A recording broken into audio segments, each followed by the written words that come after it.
और खरवा, बुलवा, ये 10 तो मुझे याद हो गए। और भी यूपी में बुढ़ेर बाल होते हैं, राजस्थान में बघेर बाल होते हैं, जयसवाल होते हैं, अग्रवाल होते हैं।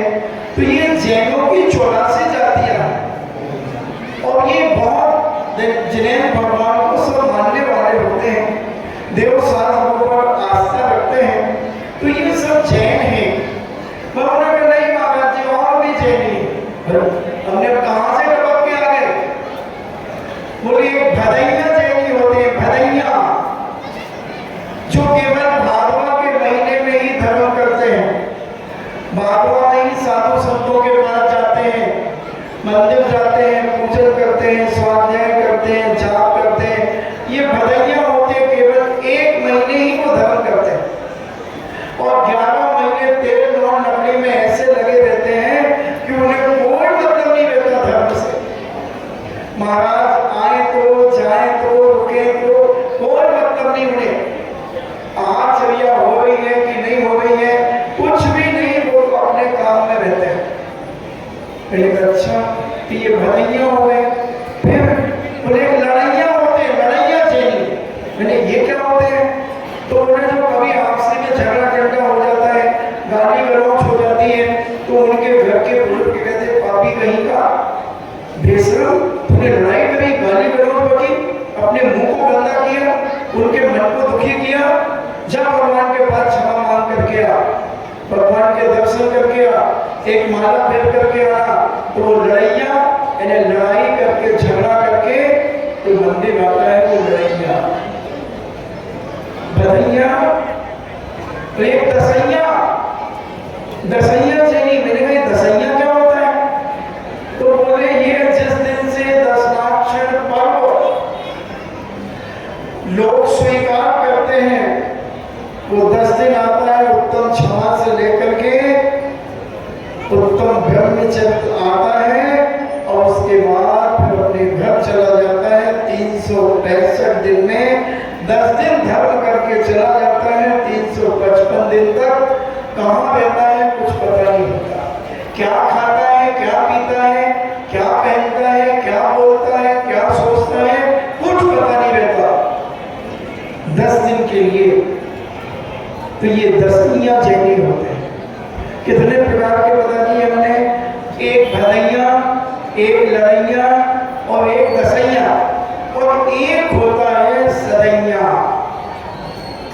सदैया जो सदा आंधी चले, तूफान चले, ओले गिरे, सोले गिरे, मगर जिनेंद्र भगवान का अभिषेक पुरुष कभी नहीं छोड़ेगा। ये सदैया जैनी कहा जाता है। माताएं भी सदैया होती है, ऐसा नहीं कि पुरुष अकेले सदैया होते। हमारी कुछ बहनें, कुछ बेटियां के संकल्प है कि कुछ भी हो जाए, कोरोना जैसी परिस्थिति में भी लोगों ने भले घर से नहीं निकल पाए, कानून की व्यवस्था को उन्होंने संभाला, पंचों की आज्ञा को उन्होंने सिरोधार्य किया, मगर अपने घरों में भाव पूजा की उन्होंने। छत के ऊपर बैठ करके अगर मंदिर का शिखर दिख रहा है तो वहां के से आंख बंद करके अर्घ चढ़ाए, क्योंकि साक्षात भगवान को देख रहे हैं जैसे आप सब यहाँ बैठे हैं। और अपने घर के किसी भी सदस्य को आप आंख बंद करें तो आपके सामने खड़ा मिलेगा। मिलेगा कि नहीं मिलेगा? उसी प्रकार जिसने अंतरंग परिणामों में अपने जिनेंद्र को हृदय में बिठा लिया है, श्रद्धा वास्तव में इतना मजबूत है कि दुनिया की सारी ताकत एक तरफ हो जाए और उसकी श्रद्धा, आस्था, विश्वास एक तरफ, तो वो सारी दुनिया पासन में आएगी और उसकी आस्था को कोई डिगा नहीं सकता। ऐसा व्यक्ति आंख बंद करता है तो उसके इष्ट उसके सामने दिखते हैं। जैसे तुम्हें अपने पिता, अपना भाई, अपनी पत्नी, अपनी बेटी, अपनी माँ, अपने पिता आंख बंद करते ही दिखते हैं। आंख बंद करो, सामने बिल्कुल जैसे खड़े। बस ऐसे ही उस कोरोना के समय पर बहुत सारी माताओं ने, बहुत सारे भाइयों ने, बहुत सारी बेटियों ने, बहुत सारी बहुओं ने ऐसे ही भक्ति की, और तांडव जी का पाठ किया, कल्याण मंदिर स्तोत्र का पाठ किया, एक ही भाव स्तोत्र का पाठ किया, विशाखाहार का किया, शुभ प्रभात का किया, मंगलाष्टक का किया, दर्शन पाठ किया, गौंडे से स्तुति पढ़ी, बहुत स्तुतियां पढ़ी लोगों ने, बहुत। ये कहलाते हैं सदैया सिद्धार्थ, तो ये सदैया कहलाते हैं, सदैया जैनी। और ये हमेशा जो खुलना से व्यक्ति, ये लड़ैया, ये लड़ती रहती है अपने पतियों से। आप देखना जो महिला का सदा से खुला रहेगा, कभी नहीं ढकेगा, वो बहुत खतरनाक हो, खूब खतरनाक। मैंने बहुत इसका प्रैक्टिकल किया,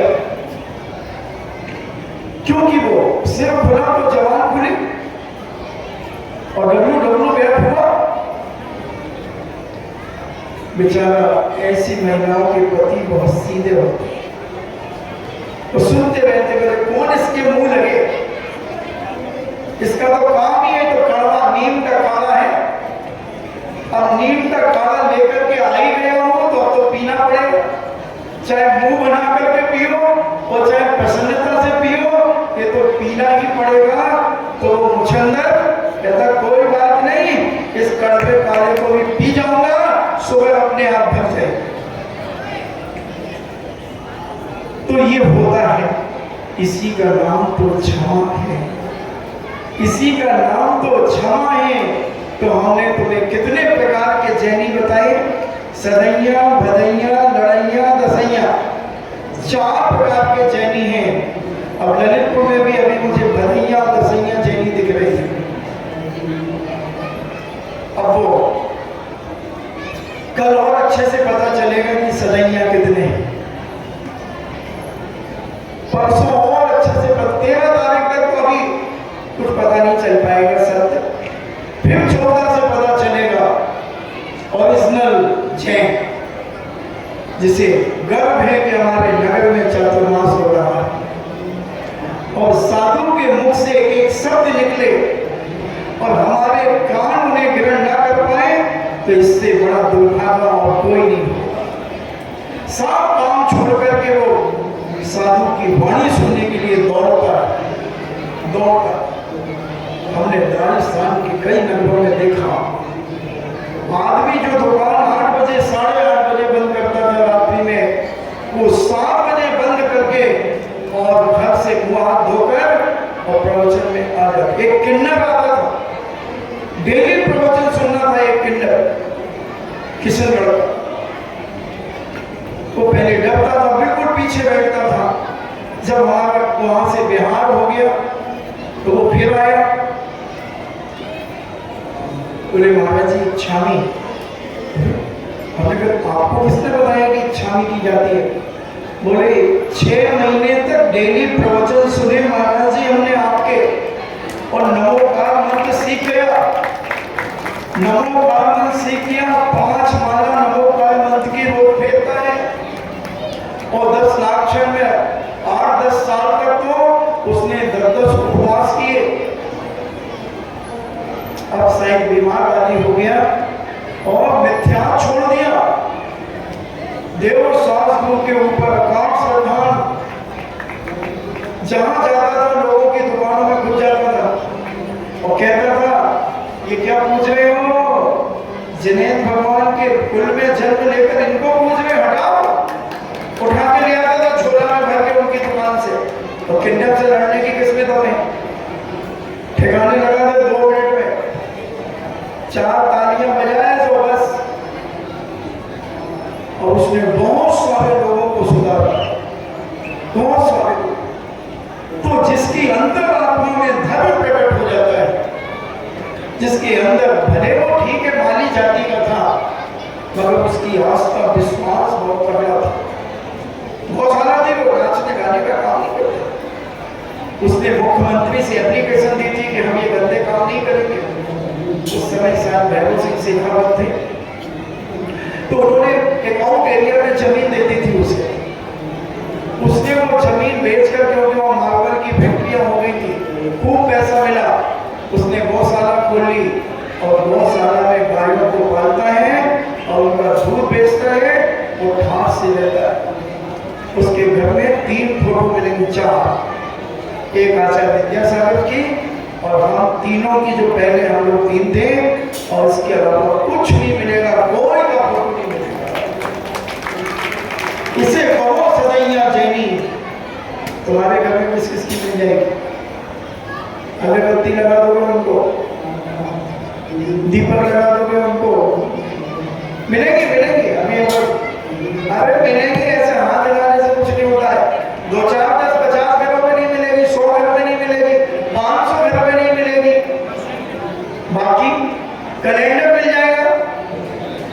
अरे 500 घर, 1000 घरों में नहीं मिलेगी, बाकी 3000 घर तो अभी दांव पे लगे हैं।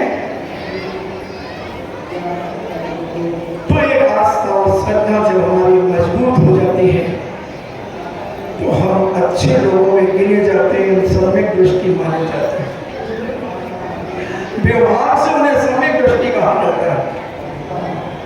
और वह व्यक्ति अपने जीवन में कुछ पा लेता है और पाता चला जाता है और देता चला जाता है और जीवन में बहुत परिवर्तन जीवन में आता है।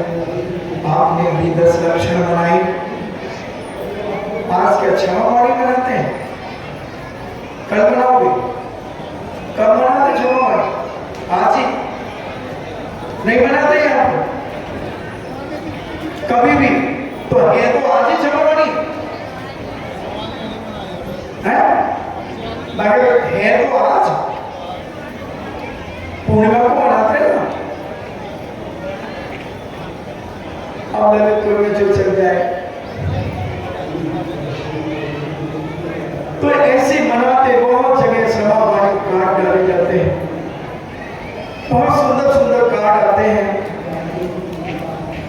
कई लोग तो 2-4 हजार के कार्ड डाल देते हैं, बहुत कार्ड करते हैं, पोस्ट करते हैं। कुछ लोग मोबाइल पे कार्ड बना करके पोस्ट कर देते हैं। इससे क्या होने वाला है? क्या वाकई में तुमने उसे क्षमा कर दिया है? जिसके लिए तुमने पोस्ट कार्ड डाला है या क्षमावाणी कार्ड डाला है, क्या उसको तुमने वाकई में क्षमा कर दिया है? और किसको डाला है तुमने कार्ड? जो तुम्हारा खास है, जिससे तुम्हारी दोस्ती है, मित्रता है, अपनत्व है, अपनापन है, जिससे रिश्तेदारी है, और जिनसे तुम्हारी बुराई चल रही है, वो बेचारा पड़ोस में भी रहता है, उसको भी तुमने 2 शब्द लिख करके उसके घर में कार्ड नहीं डाला। तो क्या ये क्षमा है? क्षमा वीरस्य भूषणम। कौन करता है क्षमा? किसे कहते हैं क्षमावान? किसे कहते हैं? केवल उत्तम क्षमा, उत्तम क्षमा, उत्तम क्षमा, उत्तम क्षमा मेरे से मांगने आते हैं। मेरा किससे झगड़ा हुआ? मेरा किससे क्या हुआ है? अरे उसके पास अगर चला जा जिससे तेरी बोलचाल बंद है, जिसको देख करके तेरा मुंह सुड़ जाता है, जिसको देख करके तू मुंह फेर लेता है, जिसको देख करके तू मायाचारी करता है, उसके पास अगर जाकर के कहो कि भैया हम आपको क्षमा करते हैं। क्षमा मांगना नहीं, मांगना तो भिखारियों का काम है। मिले माए, शाम को भिखारी आ जाता है, अब हम उसको शाम की बची हुई रोटियां दे देते हैं, सब्जियां दे देते हैं। वो क्या है? जैन दर्शन मांगना तो सिखाता ही नहीं। जैन दर्शन कहता है मांगो मत, बिन मांगे मोती मिले, मांगे मिले ना भीख, खुशी खुशी। हमारे पूज्य ब्रह्मणी श्री तो कहते हैं रोटी भी मत मांगो। बेटों से कहते, बेटियों से कहते, पिता से पैसे भी मत मांगो, पैसे भी मत मांगो, कुछ मत करो। अगर वाकई में जिसने तुम्हें जन्म दिया है वो पिता है, समझना बात को।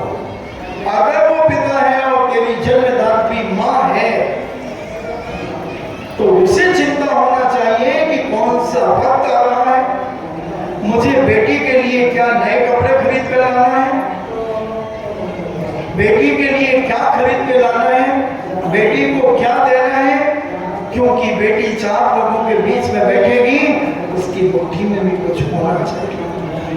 वो मांगेगी नहीं, पिता देगा।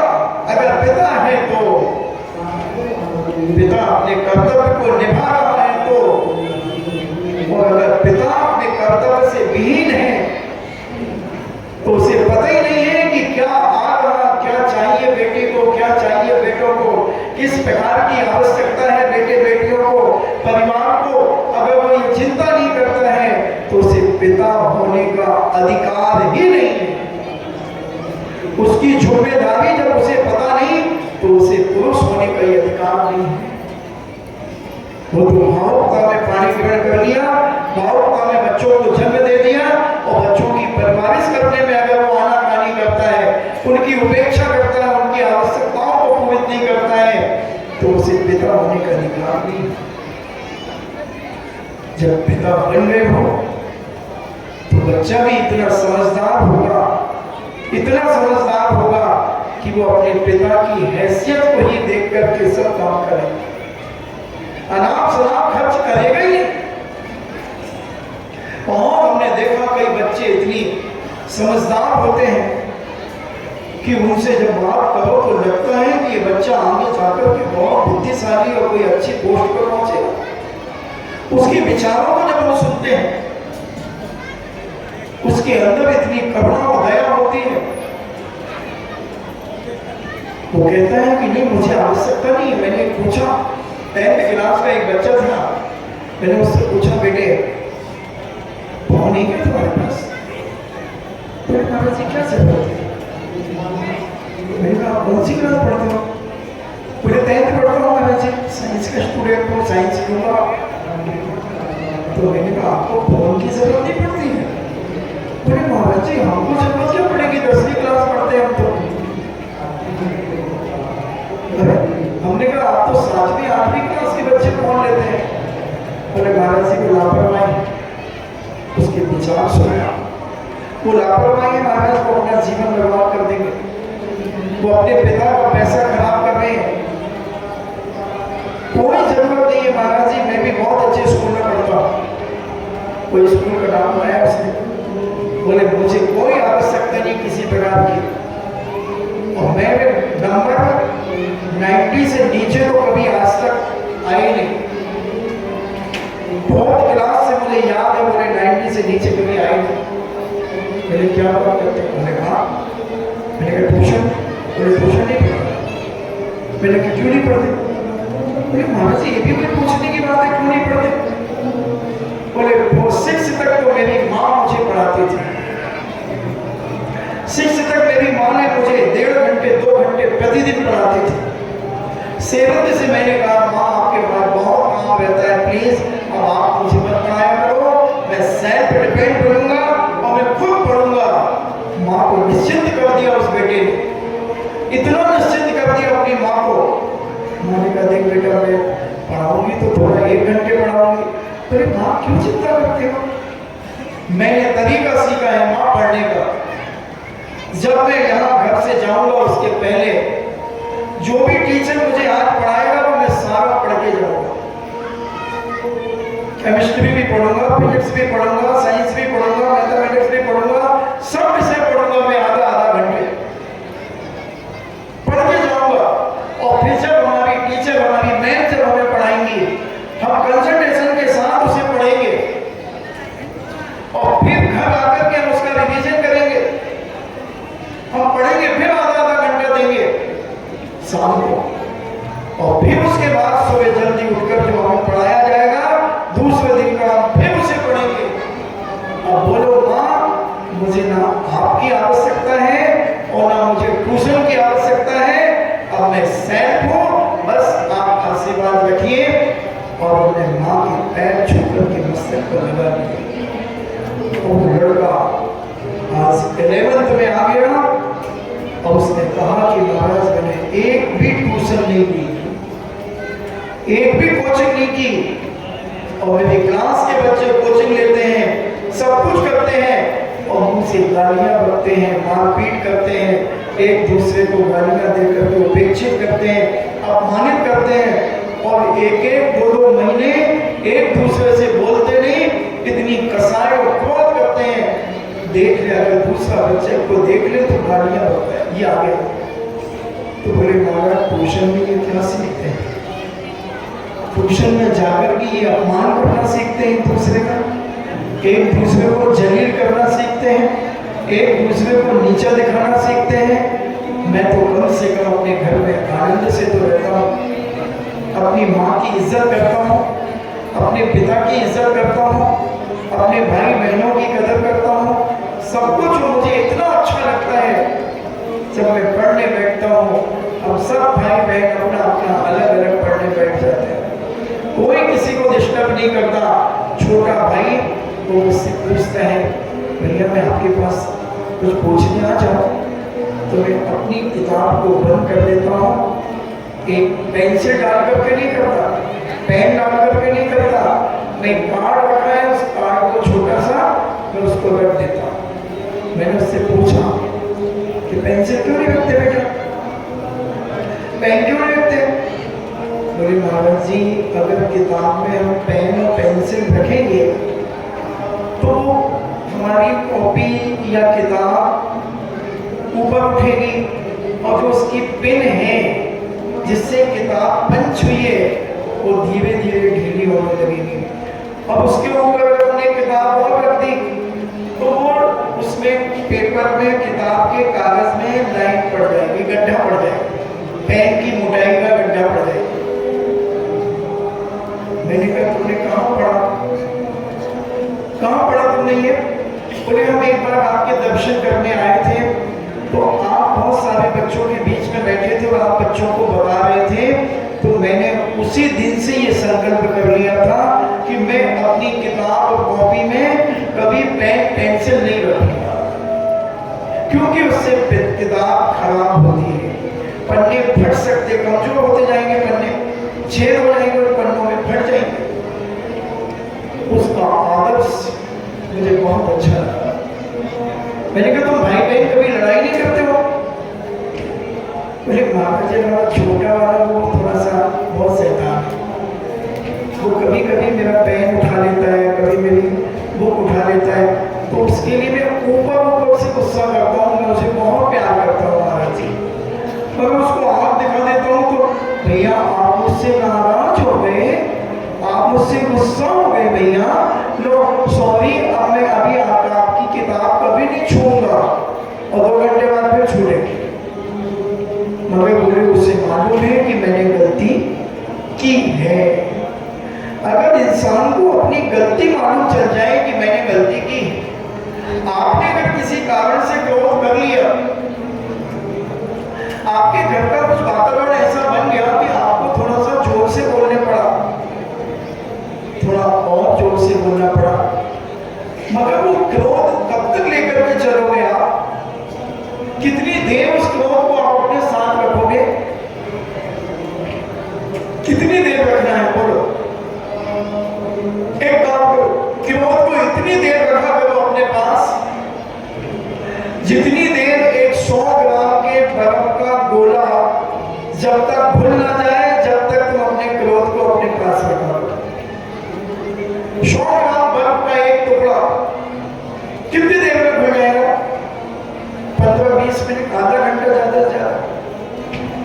वो क्रोध अगर तुम्हारा और ले लो तो 48 मिनट ले लो, 1 घंटा ले लो, 1 घंटे के बाद अगर तुम्हारा मानसिकता पुरानी जैसे हो जाती है, तुमने बहुत बड़ी शक्ति को प्राप्त कर लिया, बहुत कुछ पा लिया तुमने अपने जीवन में।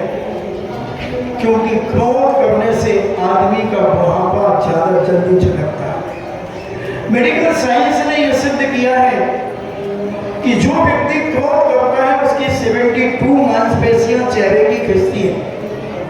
जैसे एक रबड़ बैंड होता है जो आप नोट गड्डियों में फंसाते हैं, उस रबड़ बैंड को तुम 10, 20, 50 बार यूं खींचना, ऐसे खींचना, उसमें कट आ जाएंगे, चारों राउंड में कट आ जाएंगे, हल्के हल्के से कट आ जाएंगे। उसी प्रकार से आप क्रोध करते हैं तो आपके चिक में खट होना शुरू हो जाते हैं। आपकी ये जो सॉफ्ट मुलायम जो गाल है ये खिंचने, इनकी मांसपेशियां खिंचने लगती हैं और इनके खिंचने से ये चमड़ी जो आपकी सॉफ्ट है वो मोटी होने लगती है। तो जब मोटी होने लगती है तो आपकी उम्र से 10 साल ज्यादा दिखने लगती है। क्रोध के दुष्परिणाम से आप 10 साल बड़े दिख रहे हैं। हो नहीं मगर दिख रहे। और जो व्यक्ति क्रोध नहीं करता उसकी 14 मांसपेशियां खिंचती है, 14, तो वो व्यक्ति 10 साल छोटा दिखता है। अगर वो 50 साल का है तो वो 40 का दिखता है और जो 40 का है वो 50 का दिखता है क्योंकि क्रोध करता है। अगर हमें अपने आप को सरल जवान बना करके रखना तो इस क्रोध को थोड़ा सा इतनी देर रखो कि जितनी देर में 100 ग्राम का बर्फ का गोला या बर्फ का टुकड़ा घुल करके पानी बन जाए, ऐसा ही उतनी देर तुम्हारा क्रोध पानी बन जाए और तुम्हारा पड़ोसी से दोस्ती का हाथ मिल जाए। Thank you very much. हो गई क्षमा, हो गई क्षमा। क्षमा वाणी नहीं, क्षमा बनी। बहुत पहले पूज्य आचार्य विद्यासागर जी महाराज ने शायद 1988 में कहा था कि क्षमा वाणी नहीं, क्षमा बनी। मुझे तो कितनी बार क्षमा मांग चुके, इस क्षमा वाणी को उन्होंने क्षमा बनी वाली बात कही। आप खुद सोचें अपने दिल और दिमाग से कि आप कितने बार क्षमा मांग चुके। क्या वाकई में तुमने क्षमा कर दिया उसे? अरे तुम बेटे को क्षमा नहीं कर पाते, तुम बेटी को क्षमा नहीं कर पाते। जब उससे बोलोगे तो तेरे बोलोगे, तिरछे बोलोगे, उसको जलील करने का प्रयास करोगे। अरे गलती इंसानों से होती है, गलती हो गई कोई बात नहीं। एक बार गलती हो गई तो उसी को बांध करके रखो अपने पास। नहीं वो ठीक नहीं है, उसने ऐसा किया था। किया था, भूत में चला गया, भूत में चला गया और तुम वर्तमान में जी रहे हो। तो वर्तमान को समझो कि वो कितना परिवर्तित हो गया है, कितना परिवर्तित हो गया है। एक बच्चा 3rd क्लास तक बहुत अच्छे नंबर लाता था क्लास में, बहुत अच्छे टॉपर था। और जब वो 4th क्लास में आया, गर्मी की छुट्टियां पड़ गई, उसकी मां एक्सपायर हो गई। बच्चा बहुत दुखी रहने लगा, उसका पढ़ने में मन नहीं लग रहा था। हर समय उसे मां याद आ रही थी, मां मां। स्कूल आता था मगर बेमन से बैठा रहता था। मैम पढ़ाती थी, पढ़ता नहीं पढ़ता कुछ समझ में नहीं आता था। मैम उससे चिढ़ गई, कपड़े भी नहीं धो पाता था तो कुछ गंदे कपड़े पहन करके आता था। मैम इतनी ज्यादा चिढ़ गई उससे कि उसकी उपेक्षा करने लगी। और जब 4th क्लास में उसने उसकी मार्कशीट में पता नहीं क्या क्या लिख दिया, प्रिंसिपल के साइन होने के लिए जब मार्कशीट गई तो प्रिंसिपल ने कहा कि ये तो बहुत अच्छा बच्चा था, बहुत अच्छा बच्चा था, क्या हुआ इसको इतना सारा लिखा मैम ने? तो प्रिंसिपल ने साइन तो कर दिए मगर उसकी 1st, 2nd, 3rd की मार्कशीट भी निकलवाई और उसमें अटैच करके मैम के पास भेज दी। इसका पिछला रिकॉर्ड देखो इस बच्चे का। कोई ना कोई कारण के कारण बच्चा कमजोर हो जाता है। उस कारण को अगर हम खोज लें, हमारे घर में कलह क्यों हो रही, उस कलह को अगर हम खोज लें हमारे घर में आपसी में, बहू बेटियों में, सास बहुओं में, परिवार में मन मुटाव क्यों हो रहा है, उसको अगर हम खोज लें, किस कारण से कोई बाहर का व्यक्ति का हमारे घर को बिगाड़ने का प्रयास कर रहा है, कौन है वो हमारे परिवार में इतना सुख शांति थी, मगर जिस व्यक्ति ने हमारे घर में भड़काना शुरू किया, कौन है वो? रिश्तेदार भी हो सकता है, पड़ोसी भी हो सकते हैं, कोई बुजुर्ग माताएं हो सकती हैं, कोई ना कोई कारण होना चाहिए। और उस मैम को जब वो स्कूल आई तो वो उसकी डेस्क पर उस बच्चे की 3 मार्कशीट अटैच थी। मैंने पहली क्लास की मार्कशीट देखी, बोले वाह, गुड गुड गुड, सब जगह गुड गुड लिखा था। दूसरी क्लास की देखी, उसमें भी गुड गुड लिखा था। तीसरी क्लास की देखी, उसमें भी गुड गुड लिखा था। मैंने कहा मैंने तो इसके बारे में बहुत उल्टा सीधा लिख दिया।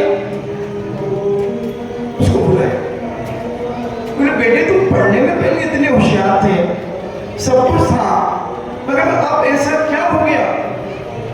उसने कहा मैम मेरी मम्मी एक्सपायर हो गई है और मेरे घर में अब मैं और मेरे पिताजी हैं, तो मुझे घर के बहुत सारे काम करना पड़ते हैं, इसलिए मैं पढ़ नहीं पा रहा हूँ, प्लीज मुझे क्षमा कर दो, मुझे क्षमा कर दो। मैंने कहा बेटे ऐसी बात है? और उस मैम ने उस बच्चे को चूम लिया और कहा बेटे सॉरी, मैं तुमसे बहुत ज्यादा घृणा और नफरत करने लगी थी, मुझे लगता था कि मैं इतना पढ़ाती हूँ, सब कुछ करती हूँ, मगर ये पढ़ता नहीं, मेरी क्लास का सबसे बेकार बच्चा है। बेटे मुझे नहीं मालूम था कि तुम इतनी परेशानी में हो, चिंता मत करो, चिंता मत करो, मैं तुम्हें पढ़ाऊंगी, मैं तुम्हें पढ़ाऊंगी और तुम्हें सारी तुम्हारी आवश्यकता को मैं पूरा करूंगी। तुम्हारे घर के काम के लिए मैं एक भाई भेजूंगी, मैं एक भाई भेजूंगी, वो तुम्हारे घर के सारे बर्तन और सफाई करेगी और पिताजी केवल खाना बनाएंगे, तुम और पिता खाना खाओगे, बाकी सारे काम बाहर के जो तुम करते हो वो तेरी वो भाई करेगी, उसका पैसा मैं दूंगी। बेटे की आंखें छलछला गई कि आज भी दुनिया में धर्म है, आज भी दुनिया में बहुत सारे हेल्पर हैं, आज भी दुनिया में मानवता है। और उस बच्चे ने अपने जीवन में संकल्प किया कि मैं अपनी लाइफ में अब कुछ करके ऐसा दिखाऊंगा, ऐसा करके दिखाऊंगा कि सारी दुनिया क्या भगवान भी मुझे देखने आएंगे। बच्चा छोटा, मैंने उसे पुनः एक बार गले लगाया और कहा जाओ बेटे निश्चिंत होकर के तुम पढ़ाई करो। बच्चे ने 12th तक उस स्कूल में पढ़ा और हर बार स्कूल टॉप किया, मेरिट लिस्ट में आया। मैम बहुत खुश हुई। बच्चा साइट में भी कुछ काम करता था, अपनी फीस के पैसे निकालता और कॉलेज में एडमिशन लिया।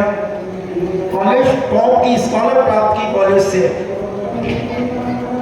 और 5-6 साल के अंदर वो बहुत बड़ा डॉक्टर बन गया, बहुत बड़ा डॉक्टर बन गया। और जब उसकी शादी हुई तो उसने अपनी मैम को प्लेन का आने जाने का टिकट और कार्ड भेजा कि आप जरूर बता दें। मैं पहले समझ नहीं पाई कि किसने, क्योंकि 8-10 साल हो गए, समझ नहीं पाई कि कार्ड किसका, मतलब उसमें एड्रेस था बॉम्बे का। मैम ने कहा चलो चलते हैं और फ्लाइट से मैम गई।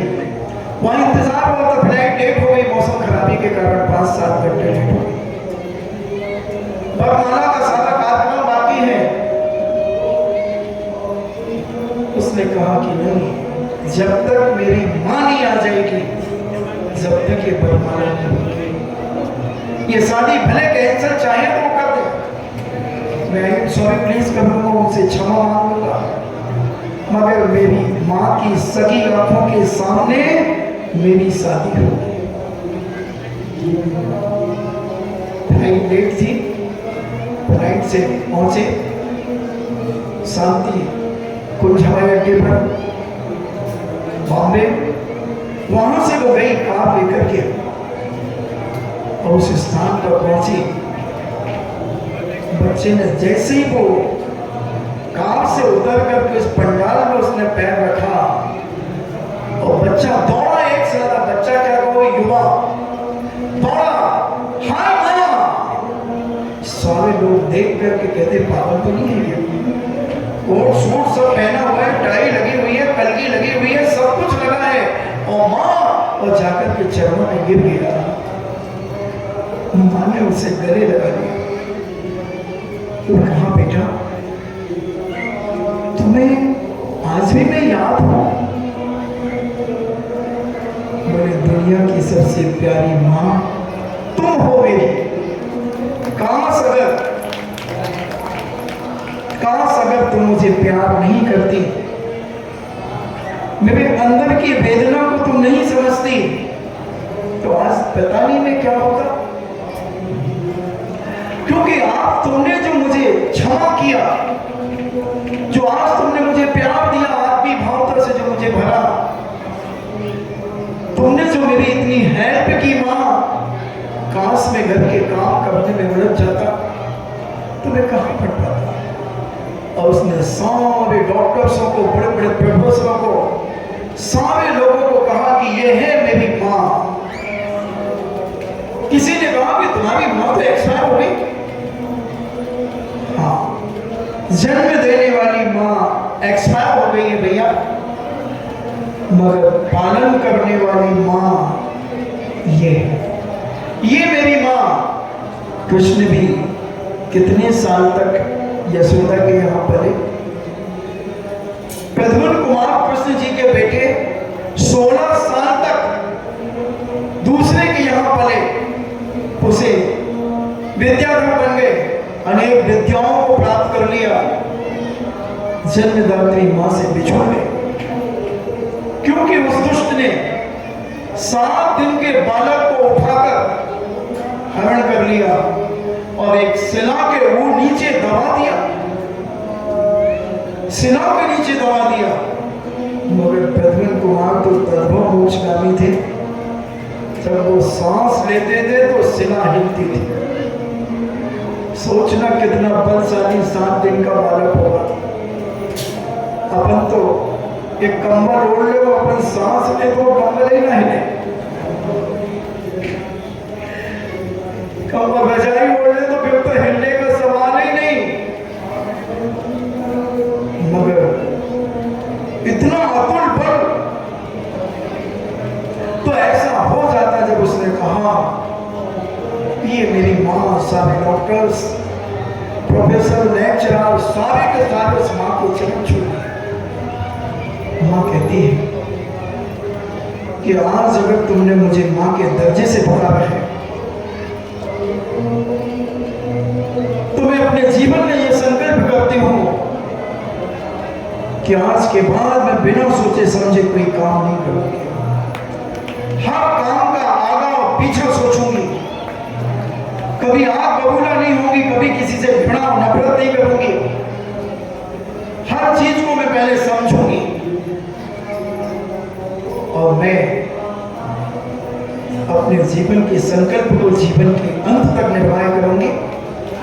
उसने लेक्चर दिया 15-20 मिनट तक और अपनी गलती पर एहसास करके उसके आंसू टपकते रहे कि काश इस बच्चे को अगर मैं क्षमा नहीं करती, इस बच्चे की अगर मैं उपेक्षा करती चली जाती, तो ये आज बच्चा हो सकता है कोई गुंडा बन जाता, कोई असामाजिक तत्व बन जाता, आतंकी बन जाता, चोर बन जाता, कुछ भी बन सकता था, सुसाइड कर लेता।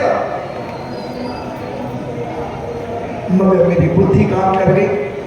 मैं अपने प्रिंसिपल को भी 100 बातें देती हूँ कि उन्होंने 3 साल पुरानी मार्कशीट उस चौथी कक्षा की मार्कशीट में अटैच करके मेरी टेबल पर भिजवा दी, और अगर मैं उन मार्कशीट को न देखती, उन्हें भी उपेक्षित कर देती, तो आज इस बच्चे का क्या होता?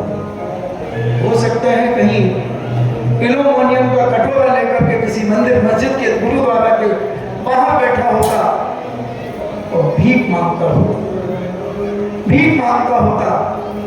बहुत वेदना से भर गई वो टीचर। काश अगर हम भी अपनी गलती की वेदना से भर जाए, काश हमें अपनी गलती का एहसास हो जाए बंधुओं, तो ये 10 लक्षण पर्व मनाना सार्थक हो जाए। हम अपनी गलतियों को एहसास ही नहीं करते। हम इतने अहंकार में डूबे रहते हैं, इतने मद में फूले रहते हैं कि हमें अपनी गलती का रंजमात एहसास नहीं होता, और हम सीना तान करके सामने वाले के सामने चलते हैं। गलती हमारी है, मगर उसके सामने हम झुकने का प्रयास नहीं करते। हम उसके सामने अकड़ करके चलते हैं। हमारी टोन बदल जाती है उसको देखने पर। अभी हम बहुत अच्छे शालीनता से बोल रहे थे, और जैसे ही वो दिखता है हमारी टोन बदल जाती है। तो क्या उसकी माँ ने दूध नहीं पिलाया? क्या वो कांच और मिट्टी का बना है? तुम ही ग्रेनाइट के बने हो, तुम ही मार्बल के बने हो, तुम ही सैंडस्टोन के बने हो। सोचना जरा अपने आप को। अपने मैं पूरा प्रैक्टिकल दे रहा हूं तुम्हारे जीवन का, निचोड़ दे रहा हूं तुम्हारे 10 लक्षण पर्व का। एक एक क्रिया में तुम देखना, तुम क्या कभी अपनी गलती का एहसास कर पाते हो? सामने वाले को कभी तुम्हारे मन में आता है कि गलती तो सारी की सारी हमारी है, फिर भी हम क्यों दबा रहे हैं उसे? कई बार ऐसी सासुआं भी कर जाती है कि बहू की कोई छोटी सी गलती होती है और उसको इतना बवंडर बना देती है, पूरे मोहल्ले में चर्चा कर देती है, रिश्तेदारों में चर्चा कर देती है। वो बेचारी सोचती है कि मुझसे गलती मुझसे हुई है, मगर इतनी बड़ी गलती नहीं हो गई कि मां मुझसे बोलना बंद कर दे, मेरे हर कार्य में नुक्ताचीनी करना शुरू कर दे, मेरी गलती को कभी सुधारने का प्रयास ही ना करे। मैं जब भी कुछ कहूं, मां ये तो ठीक, क्या ठीक, हाँ ठीक है, कुछ आता जाता तो है नहीं। हमेशा उपेक्षा। और अपनी बेटी से कितनी गलतियां हो जाए और उसको हम बड़े प्यार से समझाते हैं, ऐसे नहीं करते बेटा, तुमसे ये देखो रोटी बनाना नहीं आ रहा है, देखो ये चोट सी निकल गई, अरे मम्मी हमसे गोल नहीं बनती, हम दिमाग खराब नहीं, हमें नहीं बनाना, जाओ।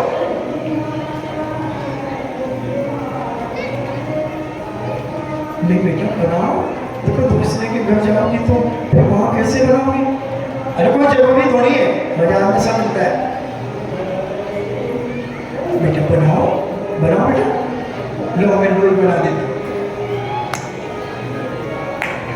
ऐसी ठोक ठाक करके और उसको दे दी। हाँ बेलो सीधी बेलो, सीधा ऐसे घुमा उसको, किसी बिल्ले से घुमा दे, फिर देख, अरे हमसे नहीं बन रही, बनाओ बेटा बनाओ। और बहू से अगर एक दिन आड़ी रोटी बन जाती तो क्या हो जाता? हंगामा हो जाता। इतनी बड़ी हो गई कि रोटी बनाना नहीं बनती। और मंदिर में फिर शाम को भगवान की आरती तो 5 मिनट क्या 2 मिनट होती, और अपनी डोकरियों की भी सहेलियां होती है। हम तो समझते ही नहीं थे, हम तो सोचते थे कि बच्चों की अकेली सहेलियां होती होंगी। मैंने एक बार देखा कि वो सहेलियां गुइयां, उनकी 8-10 गुइयां बैठ करके बातें कर रही थी। तो मैंने ये क्या होगा? हमने कहा स्वाध्याय होगा क्या? स्वाध्याय तो होगा महाराज, तुमने अब कहा होगा कछु नहीं सब सहेलियां हैं हमारे मोहल्ला की, सतनक बातें कर रहे, सब क्या कर रही हो? इनके दिन नई बहू आई महाराज, एक किया सुना रही थी।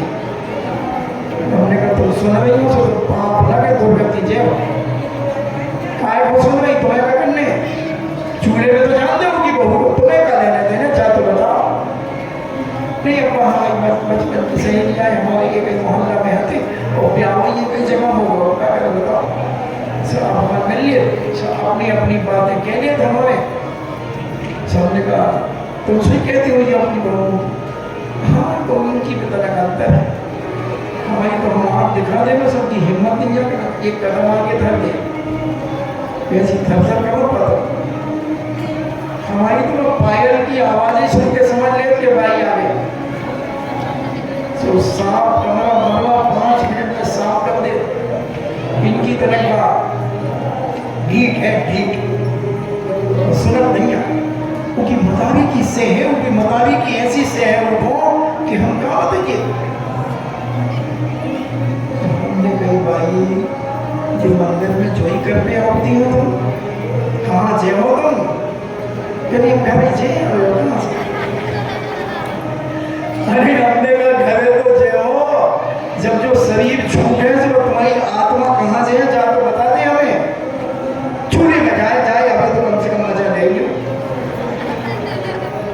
हमने जे है मिथ्या दृष्टि से, जे अभव्य जीव, इनको कोई चिंता नहीं है, उन्हें तो बस नाम देश कसायों में क्रोधमान माया लोक में एक में मस्ती में आनंद आ रहा है। ऐसे लोगों का विनाश होता है। ये धर्म को लचवाती है, धर्म को बदनाम करती है। जवान युवा व्यक्ति जब इन बातों को सुनता है तो उन्हें धर्म से घृणा होने लगती है कि मंदिर में ये बातें चल रही है, मंदिर जाओ उनको कितना जो ब्याह हो, तुम्हें क्या लेना देना किसी की विवाह से, किसी के लड़के से? तुम अपना घर देखो, एक 2-4 फुट बनाकर को देखना, ऐसे घूर घूर के देखती कि जाप देते रहे तो जाप दे में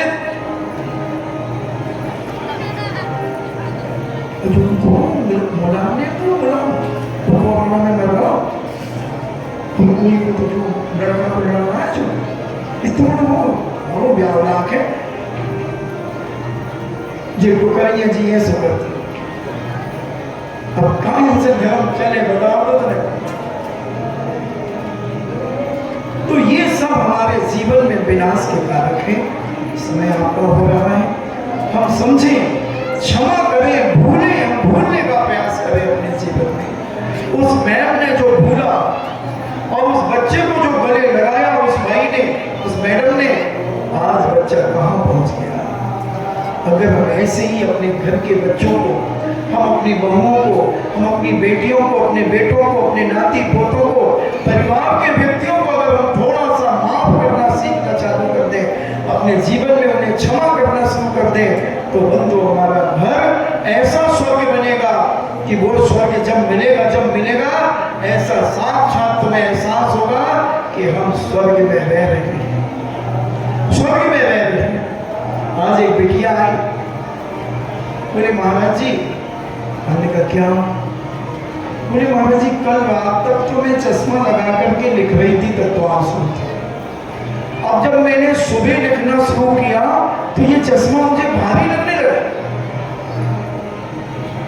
और मैंने जब उतारा तो मुझे कोई तकलीफ नहीं हुई और मैंने लिखना शुरू कर दिया। अभी 2 बार 2.5 बार लिखने के बाद ही चश्मा उतरना शुरू हो गया। चाहिए श्रद्धा, चाहिए विश्वास, चाहिए अंदर का आत्मबल, सब कुछ चमत्कार होगा। अभी पहला सुनने आया और एक मोदी भी कहता मेरे घर में बहुत किचकिच करे होती थी महाराज। अब क्या जो उसने मुझसे कहा, मेरा सिद्धांत क्या है? सच कहना, खुश रहना, न बाबू को देना और न केतु को देना। जो मैं उसने सुनाया वो तुम्हें सुना दूं।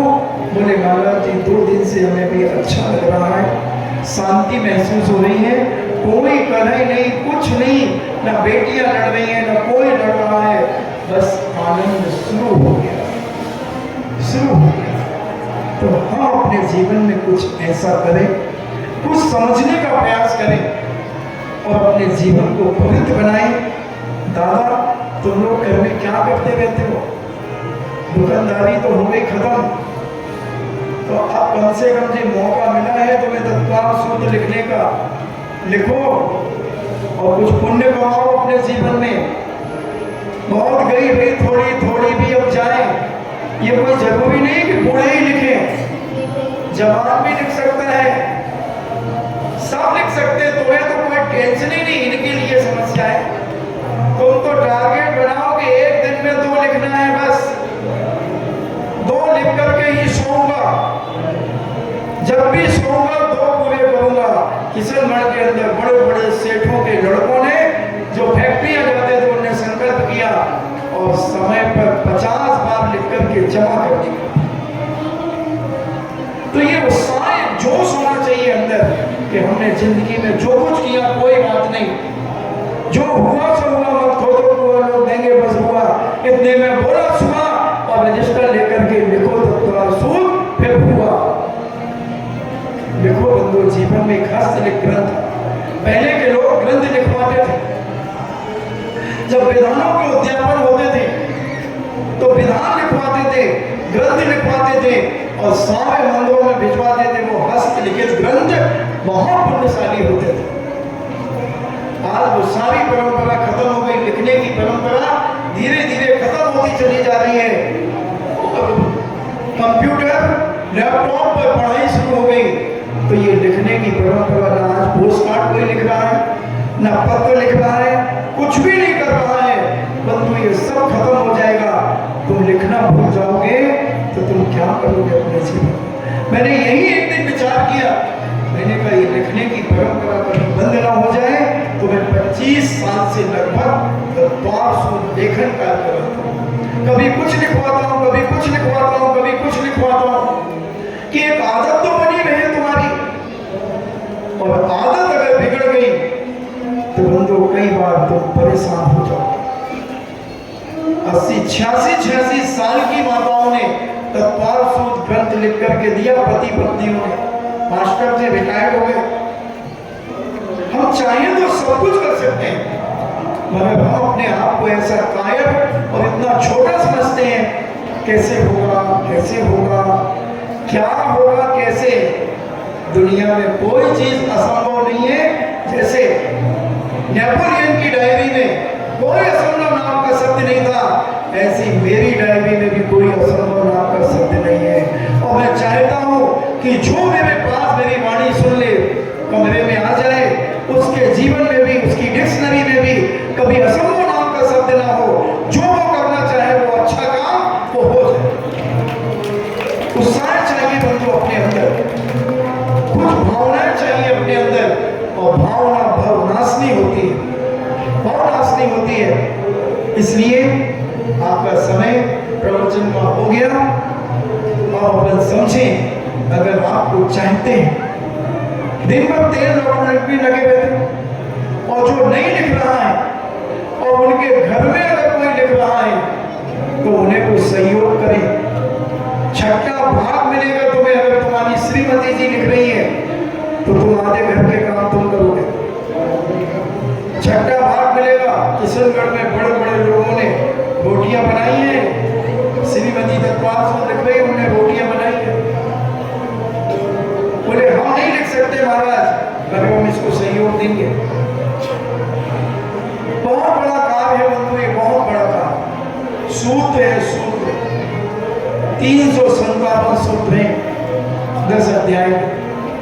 और जब इनको लिखते हैं, अभी 2-4 बार लिखने वालों को अब रिलीफ चालू होना चालू हो जाएगा। जिनकी उंगलियों में दर्द हो जाए लिखते लिखते, तो वो रजिस्टर, अब रजिस्टर नहीं कहूंगा, अब ग्रंथ कहूंगा। ग्रंथ को बंद करके थोड़ा सा सरसों का तेल लेकर और यूं मालिश करो। अंगूठे में दर्द होता है या छाला भी पड़ सकता है पेन पकड़ने में, मुझे सब मालूम है। मगर 12 दिन में 50 बार लिखने वाले की क्या स्थिति बनी होगी, ये भी ध्यान रख लेना। तो ये तेल लगाएं और फिर थोड़ी देर मालिश करके उसे कपड़े से पोंछ लें, नहीं तो तुम्हारा पेन स्लिप हो जाएगा और रजिस्टर में दाम लग जाएंगे। इसलिए उनको पोंछ करके अच्छे से और फिर लिखना शुरू कर दें। अगर किसी को गर्दन में दर्द चालू हो जाए, लिखते लिखते क्यों ऐसा लिखोगे तो हो सकता है, तो उसके लिए हमें क्या करना, अपनी घर से एक बिंदु बनाना, उस बिंदु को देखना और ऐसे हाथ लगाना, यहाँ से प्रेशर लेना, फिर यहाँ से रोकना, यहाँ से प्रेशर लेना 3-4 बार, यहाँ से 3-4 बार यहाँ, फिर यूं करना, गर्दन पीछे ले जाना, मगर हाथों से रोकना है तो ये दर्द ठीक हो जाएगा।